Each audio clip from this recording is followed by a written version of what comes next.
Northampton. So, Cindy Bow, can you tell us about your experience with the Flywheel and your experience with the VAMA and how you started this whole story? Sure. Let's see, was it 98? 98, right? 98? The Valley Arts Music Alliance started mainly because I got really jaded with the music industry. I recorded a CD in 1997. I had played the Iron Horse in 93 when Geordie Herald still owned it. And that was really exciting for me, and I thought, whoa, you know, I'm gonna make it. And so I recorded a CD in 1997 with a group of really talented musicians and wanted to do a CD release party. And I wanted to do it at the Iron Horse. And at that point, Geordie didn't own it. He was booking there. He was still doing the booking, and he couldn't put me in. He couldn't give me a gig because I had been out of the press for so long. I didn't have a draw. And at that time, you know, I think a lot of women, especially, when they hear that, it's like, oh, we're not good enough. You know, we're not good enough to play in this establishment. You know, I might as well just quit. And I was tired of playing that role. You know, I was tired of like, okay, well, if I don't have a draw, I can't play in your place. And understanding that they have a bottom line and they have to make money, I wanted to find a place where we didn't need to have a draw to play. I thought that music and art should be available to everyone, and anybody who played should be able to play someplace and not have to worry about making money for somebody. And at the time, I knew Helen Harrison, and kind of, sort of, we didn't know each other very well, but I knew that she was in the scene, and I wasn't too much. So I asked her, hey, let's try to get some of our own shows together. You know, screw the Iron Horse and like all these other places. Let's just do our own. So we had our first meeting here in Northampton at my apartment on Jackson Street with Wine and Cheese. It was just her and I. And she came up with the idea of doing a show called Jelly of Jams Review, I think it was called. That was the very first show. And so I was calling around different places. I was calling churches. I was calling a ton of places just to find a space for us to do a show. And I learned about the Fridge Art Gallery in Amherst, which was a collective of artists. And Julian was his name, I can't remember his last name, was so excited. And I was like, wow, finally I found somebody that's on our side that really wants to work with us. So we did our first show in Amherst, and it was great because they had this, it was in front of the Men's Resource Center, which is what the Fridge was. They shared the building with the Men's Resource Center. And so it was perfect because it was like a stage. It was like this platform, it was like grassy platform with a wall. And then the sidewalk, and then this like big area after the between the sidewalk and the street of stone where people could like hang out. And we put our sidewalk tent out. It said Valley Arts and Music Alliance, and we put buckets on each side, like tins, for people to put money in, as if it was a sidewalk performance. And we even had like a fundraiser for stamps once, and people would come by and put stamps in, so we could send out our mailing list, because we had a mailing list and we used to send it out in the mail. And that first show, pretty much everyone that started Flywheel came. Chris Dooley, Brian sorry Brian, you know, like Diana Davies, like all these people came, and for a year we did shows at the Fridge, at Community Chest Records, which used to be in East Hampton, any place that would have us, but mainly our home base was the Fridge Art Gallery. Eventually the Fridge closed, and the Men's Resource Center took over that whole spot, and we needed to find a space. So I started hunting again for spaces. I talked to Will Bundy at Eastworks, him and his partner at the time, and I felt kind of silly, you know, because I'm looking for free space, you know, and here's these like really, you know, businessmen. And of course they couldn't help us. They showed us a few places, but you know, they couldn't help us. So I felt kind of silly, and I was just like, I'm not gonna find it. I quit, you know. So 2 weeks went by, and this woman, Sue Bartone, I think she wanted to start a cafe or something, and she was talking to a realtor in town who put her in touch with Dr. Kanazi. And he owned the building on the corner of Holyoke and Cottage Street, and it was an old cabinet shop. And he brought us in, he showed it, and I was like, oh, so what's the rent? And he goes, you can have it for the first several months, you know, for free. And I'm like, well, what about that after that? He goes, you can just have it. So basically, you know, Flywheel was in the space for free. So we had to come up with a name. It was still Valley Arts and Music Alliance. So we had a meeting with all these people that were part of VAMA, and threw out all these names. It was just brainstorming, and Helen just said Flywheel. And we were all like, oh, Flywheel, what does that mean? You know, what does Flywheel mean? And somebody said, well, it's like it's in an engine or it's on a bike, and it doesn't take a lot of energy to start it, but once you start it, it spins, and it just keeps spinning. And we were like, wow, that's really cool. Let's do Flywheel. So we started Flywheel. Diana Davies did the logo, and she's still around. She still comes, and she helped out with doing the Flywheel sign outside the cafe and everything like that. She did the Flywheel sign above the back door as you go in. And was a really big part of doing performance art and actually getting the word out, because she used to come downtown and she would flyer and she would talk about Flywheel, and she really, really did a huge part in getting the word out about Flywheel. Had t-shirts made, people helped us out, and people were coming out of the woodwork to help. I mean, I got this architect who came and built the cafe bar and like did all this work for us, and we just went nuts on that place, and people were just volunteering and like all excited, you know, it was just like, all excited. And Flywheel is just completely kept to its name, you know. It really jump-started that section of town. Nini's was selling slices of pizza, and it really jump-started, and it just continued. And I remember saying at the beginning, you know what, we got to find a way to get the press to not give us a whole bunch of stuff right at the beginning and then stop. We got to find a way for it to just keep trickling, keep happening. And that's what happened. We had interview after interview. I did so many interviews that first year, 2 years that I was part of it. With Valley Arts and Music Alliance, 3 years, you know. Interview after interview, and the word just kept getting out, and people were just so excited. Is this too much here? Yeah, we had so many interviews.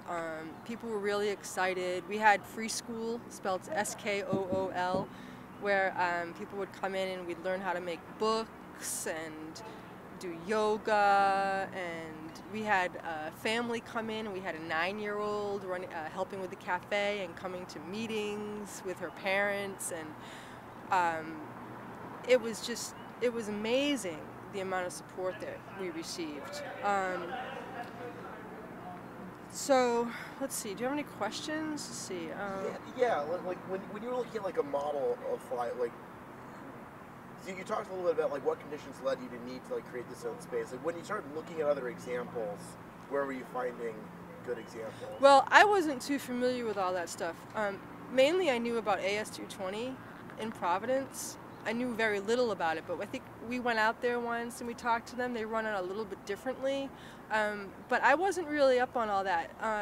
Mike Burke, who now works for Amy Goodman down in New York, he used to do shows in his basement down off of Market Street, and he used to have touring bands come through there. And this was a whole underground scene that I knew nothing about.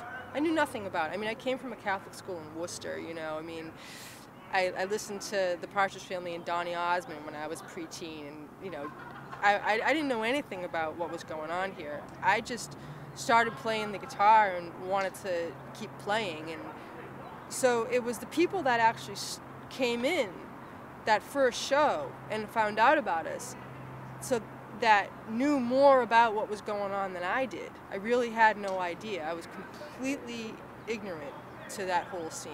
I wasn't into punk rock, I wasn't into any of that stuff. I just wanted to play, and I wanted to find a place to play, and I didn't I didn't want to have to cater to the mainstream. And I was pleasantly surprised to have all these people become part of this and move it forward, because really, if it weren't for them, there's no way I could have done this on my own. I couldn't have done it on my own. I didn't have enough knowledge. What I had was the gumption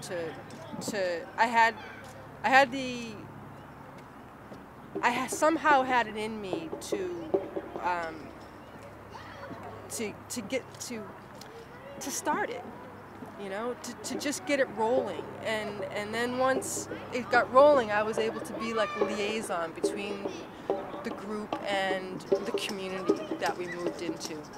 I developed the connections. I went to, I met all these people, and I think that's what sort of helped Flywheel move ahead. I mean, I didn't do any of the booking, I didn't know any of the bands, I didn't do any of that stuff. I just got the press, got the town interested, the city planner wasn't sure we could even do it there because of parking issues, but then they went ahead and let us do it. So I think it was the connections that I built, that actually moved it forward, along with obviously all the work of all the volunteers. I wouldn't have been able to do it without Helen.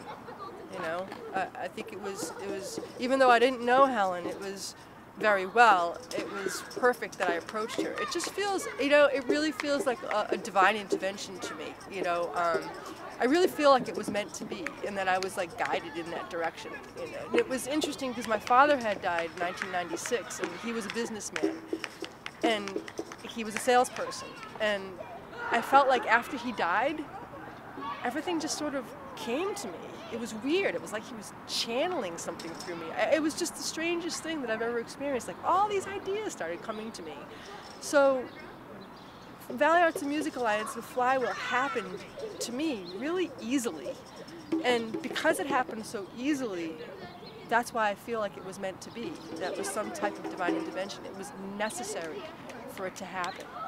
And today it feels so good to see like all these people. Like, I was talking to one of the volunteers the other day. He's like 17.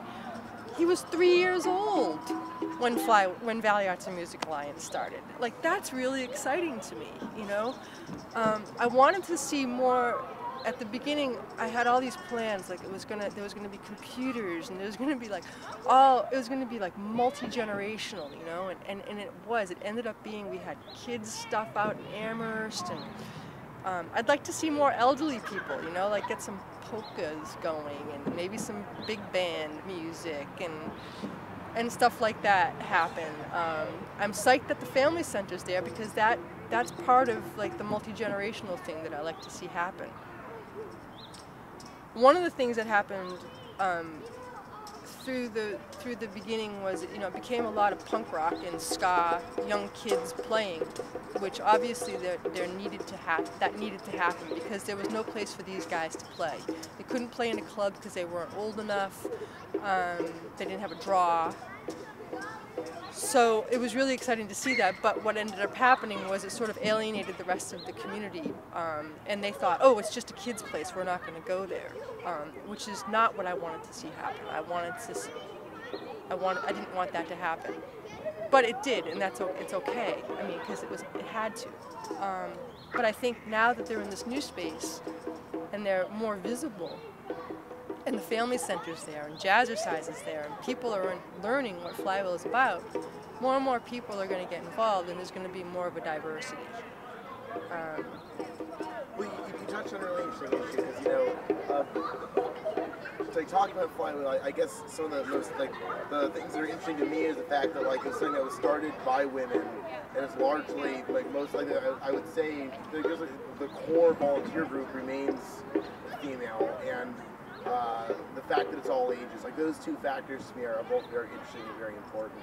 I wonder if you could talk maybe a little bit about that, maybe bringing examples from mainstream musical culture and how Flywheel provides a real contrast to that. Yeah.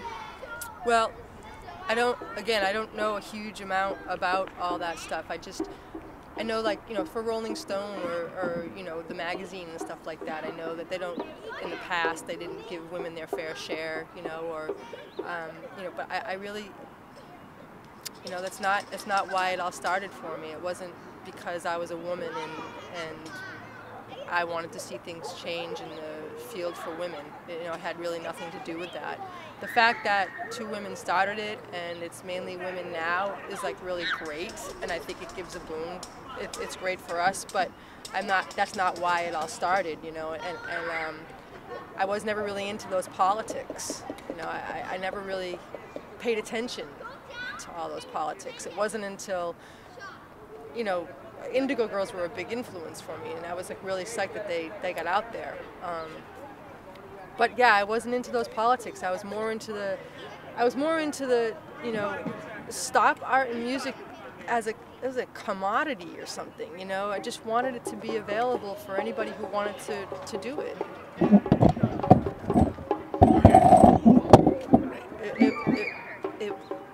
That's really what it was all about for me. It was those politics. It was like, why should you have to have a draw to play music? And then once Valley Arts and Music Alliance started and Flywheel started, I was introduced to noise. I walked into the room once and we had all these office partitions that were donated to us that we were going to use for like sound barriers, and I walked in and there's this square of them in the middle of the room, and there's all these people sitting around the edge with their eyes closed and their legs crossed, and there's no sign of the person making all this noise, but I thought the walls were going to fall down, and it was just this one long tone, and I'm like, what the fuck is this? And it's like, you call this music? And then one show we had this guy dressed in a raincoat with a metal trash barrel throwing glass into it, mic'd with all this distortion, and I'm like,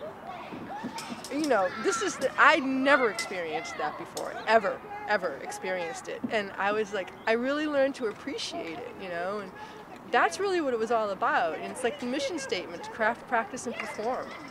And an environment that favors creativity over profit. That's the gist of it, the whole thing for me. That's really why it all started. Diana Davies archived a bunch of stuff at Sophia Smith in the library at Smith College. So because Helen and I started it, and it was a women-started organization, she was able to archive a bunch of material in there. I'm not sure exactly what's in there, but I'm sure there's a lot of photographs and articles and stuff like that, and it's all archived at the Smith Library.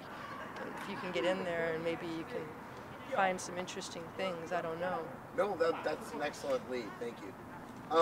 So I wanted to get definitely two more things out of you. For one, I would absolutely love to hear about like what kind of connections you started making connections in East Hampton with the town itself.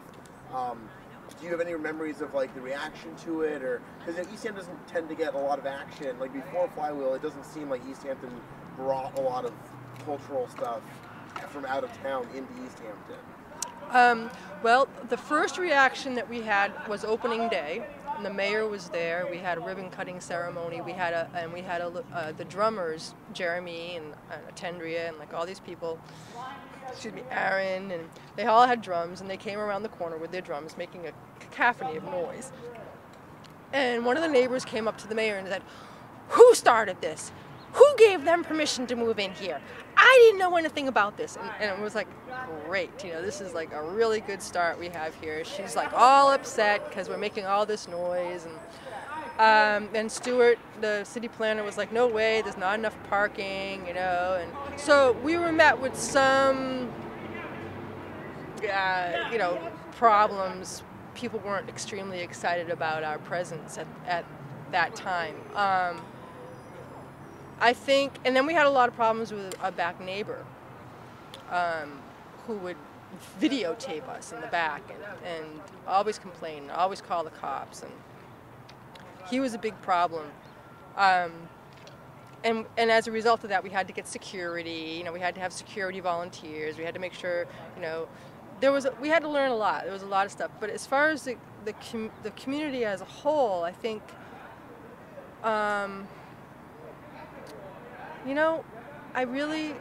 I really don't know. I just remember feeling excited seeing these goth kids walking down the street. Like all of a sudden there's people.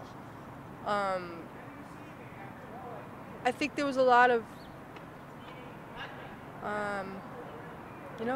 my connections were mainly with the press. They were excited about it, you know.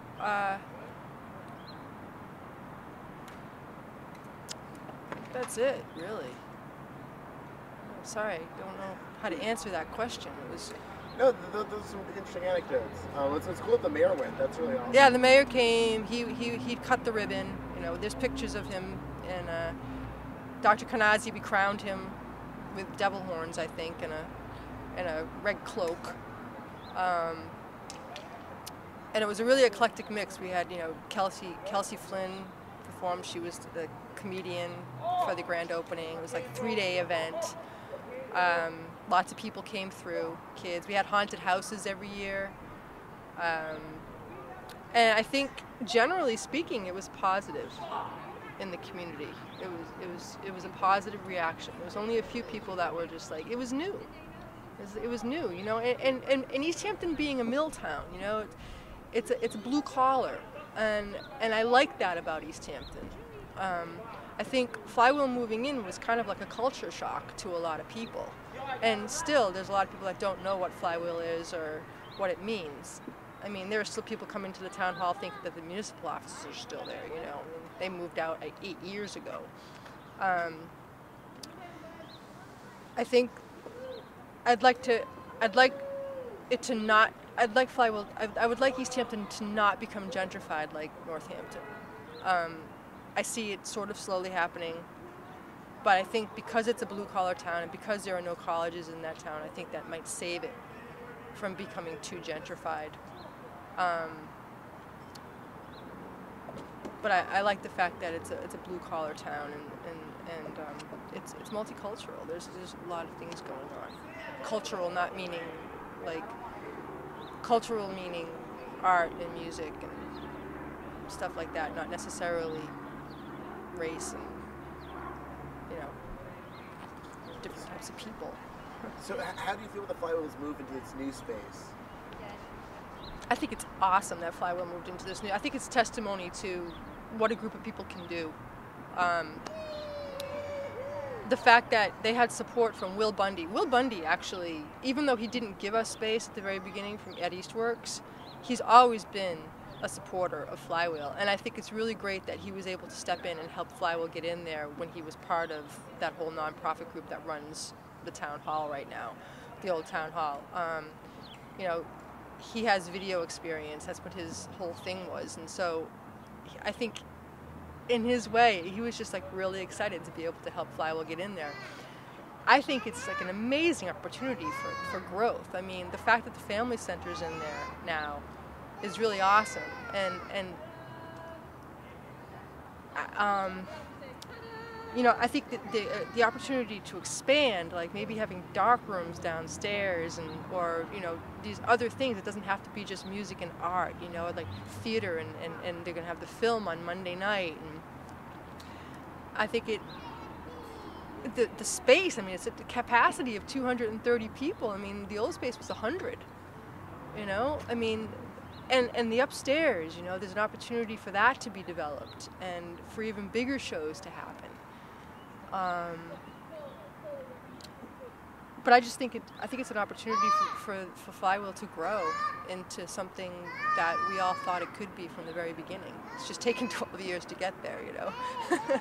Didn't happen quick enough for me. It's one of the reasons why I left, you know, after 2 years of Flywheel is because, well, first of all, I thought, oh, I'm going to have a business. I'm actually going to make money. You know, I didn't have a job. I didn't know what to do with myself. I'm going to make money. This is going to be a business. Little did I know that that's not the people that came into it. It wasn't going to be a business that way. But after 2 years of just feeling like, you know, it's not moving quick enough for me. It's not moving quick enough for me. And then a volunteer came in and wiped up all these things I put in the computer on finances. A lot of work, and they just deleted it all by accident because they were fixing the internet. And I was just like, fine, have your volunteers. I'm done. You know, I'm done. I can't do this anymore. And I quit. It's only just recently that I've started to take more of an interest, and I think also having moved into the new space, it's giving more people, it's like everybody's excited again. You know, everybody's excited that they're in a new space, so it's like giving them an extra kickstart that it needed, you know? So yeah. Does that answer your question? That totally does. And lastly, I want to know if you could talk a little bit about the importance of referring to Flywheel as Flywheel and not the Flywheel, because I really liked what you had to say about that. Well, I think that if someone puts an article before the object, what is it? The article, what is Flywheel? If you put the Flywheel, it makes Flywheel an object. But Flywheel is not an object. Flywheel is a concept. It's an idea. So when anybody ever says the Flywheel, I'm just like, God, you know, it's just like, it takes a knife and stabs me. I don't know, it's not that strong, but it's just like, it really bugs me. It's come on, it's not the Flywheel, it's Flywheel.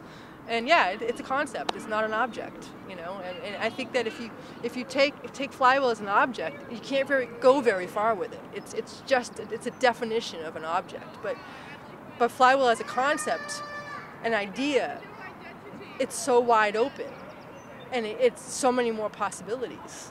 You know, it doesn't pigeonhole it into one category as an object. It's an idea that the possibilities are unlimited. You know.